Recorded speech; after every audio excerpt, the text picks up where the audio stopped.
مساء الخير، مساء السعادة، مساء الهنا على عيونكم يا أحلى متابعين. شلونكم؟ شو أخباركم؟ وجمعة مباركة على الجميع يا ربي.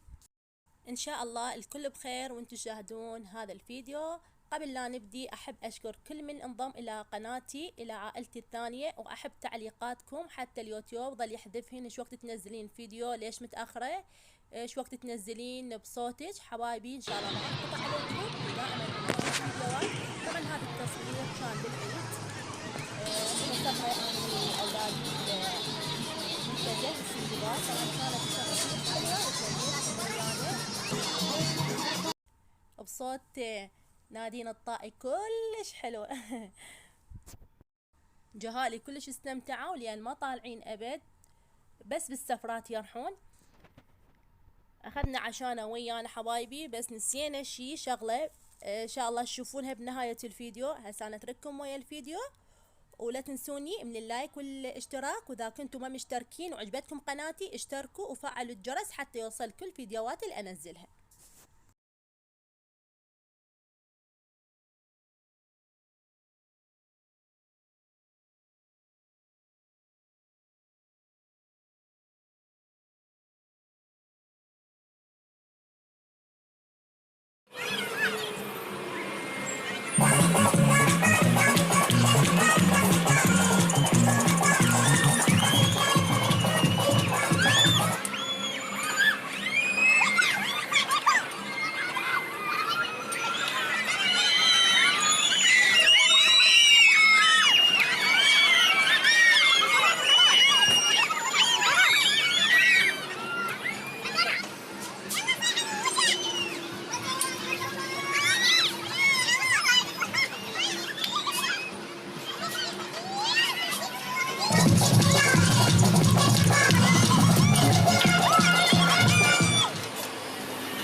وهذا عشانه، والشي نسيناه هو الخبز. ولهنا ينتهي الفيديو مالتني، واذا عجبكم الفيديو او القناة اشتركوا بيها وفعلوا الجرس، ومع الف الف سلام. انتظروني فيديوهات قادمة.